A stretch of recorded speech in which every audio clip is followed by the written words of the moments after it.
So in this video, we'll do some exercises on how to find the derivative for the inverse functions. And let's look at the current example. In the current example, f of x is given as the inverse of sine of x, and some people call it arcsin of x.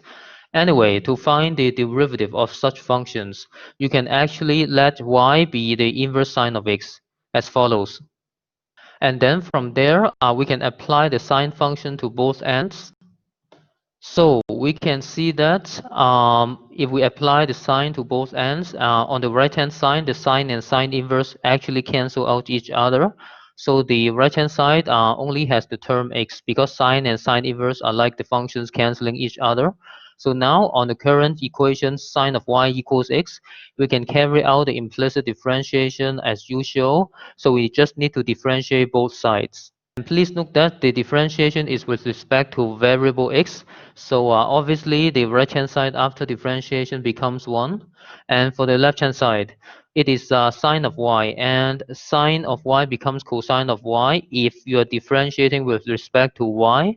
Because we are doing differentiation with respect to x, so we need to multiply to the y prime term as the application of chain rule. So now the answer becomes more obvious because y prime equals 1 over cosine y.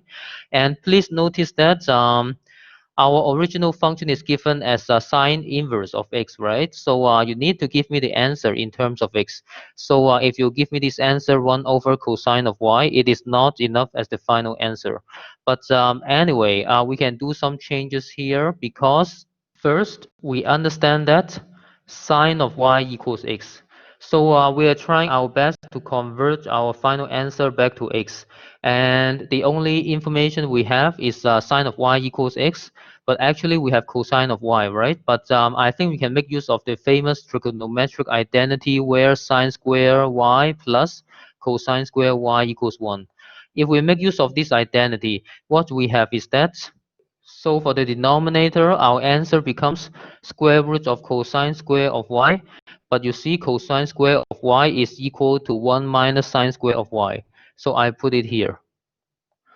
And we understand that sine of y is the same as x. It means that it becomes 1 over square root of 1 minus x squared, right? And that's actually our final answer. So it means that f prime of x is actually the same as 1 over square root of 1 minus x squared.